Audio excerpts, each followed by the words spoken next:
Hey everyone, my name's Peter Davidian. I I'm a nuclear engineer. Um, I spent the last 6 years designing nuclear reactors while also investing. Um, and I was doing that for a private company. And while I was doing that, I made about 5 times as much money investing. Um, I liked it, thought it was cool. And there's an opportunity I see right now that I'm currently investing in. This is not investment advice, but there's part of the thesis that I think is pretty fundamental that I haven't heard anyone else talking about. So I wanted to make a 3, 4 minute video and go over that. And the whole thing is just this one slide. So, what is this? There's two lines, um, 20 years. So, the blue line is inverted. So as you go higher up on the graph, the number goes lower. And that is the days of inventory remaining for the OECD. If you divide the OECD inventory by the global consumption rate, which, given that oil is such an international market, I think that it's relevant to use the global consumption rate.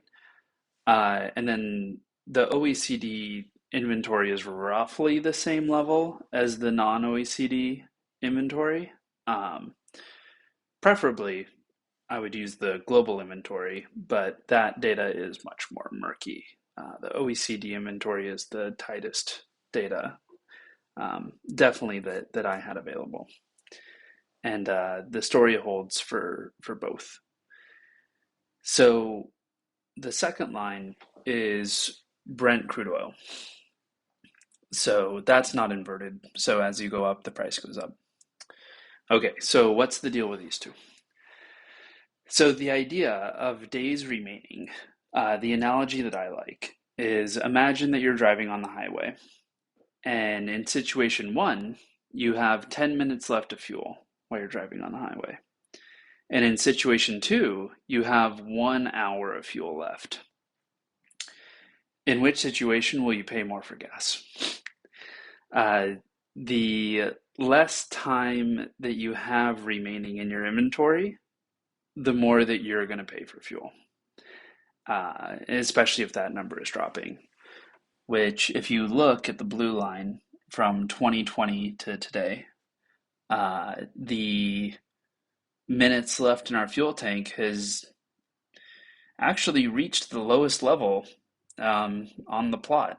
I think it goes back before 2000, but I just didn't have the data to make the graph. So as you can see, the pink line, Brent, does tend to follow the trend of how much inventory is remaining. Um, and I've never seen anyone make this graph before. I mean, surely people do. Um, if people don't and they're involved in the industry, then this is one of the graphs that they have in their head, um, that they're kind of internally making. Because I hear people talk about it all the time. Um, because that's like the fundamental driver of why you would buy more fuel, right? Is because you're running out. And if your car's off and you're going to go on vacation for a month, then you don't need to buy fuel at all, right? So it's not just inventory, it's inventory and consumption. And it's really how much fuel you have left. So the way I'm thinking about it is that unless this changes quickly, then it's very reasonable that the price of oil would at least stay where it is or go up. If you look back to 2004, 2010, and I have this inflation adjusted for the price of Brent crude oil. If you look back, yeah, 2011, 2014, it's at $125 a barrel, inflation adjusted. So, and the inventory, the days remaining Um, you had more time before you ran out of fuel back then. But as you can see, all the way from 2009 to 2014, the amount of fuel you had left was decreasing steadily. And I think that that's actually what led to the price rise. And I think that makes sense, just like as like a fundamental, simple idea. I'm even tempted to say that really what the market is guessing the direction of this curve is really what sets um, how much people will pay for an incremental barrel. So yeah, I just wanted to explain that, and that's why I think that oil, in particular, the oil equities are a pretty good opportunity right now. Today, as of today, February 2nd, 2022, crude oil is priced right around 80, 89, 88. So, given that we have a lot of production still offline, um, and that global capex has been quite low, um, at least $100 billion a year, at least. I probably should say 200 billion a year, down by 30% of what it typically is. It shouldn't be too easy for production to come online, uh, and then fix this, right, and fill that empty fuel tank.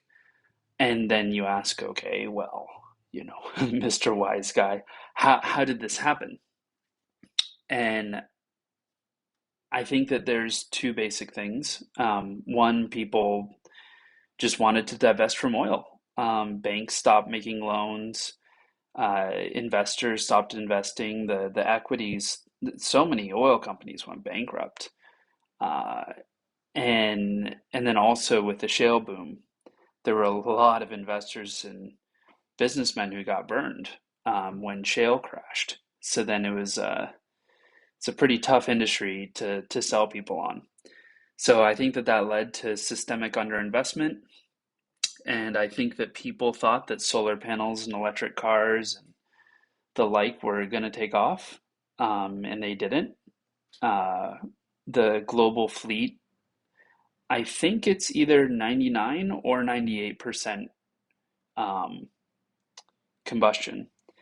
And the amount of combustion vehicles on planet Earth has been steadily increasing every year and will probably continue to do so for a while, um, because there's so many emerging markets coming online. So, without saying too much, uh, I think that this aspect of the bullish oil thesis is um, understood. I've just never seen anyone else talk about it. And I've been watching all the oil news 24/7 for a few years now. Um, so I figured, hey, if they're not talking about it and if it's core to my thesis, I'll talk about it. So that's it. Thanks so much for your time. My name's Peter Davidian, and you can find me on Twitter at Peter Davidian, and you will see more graphs than you ever wanted to see. Thanks so much. Hope you have a good day.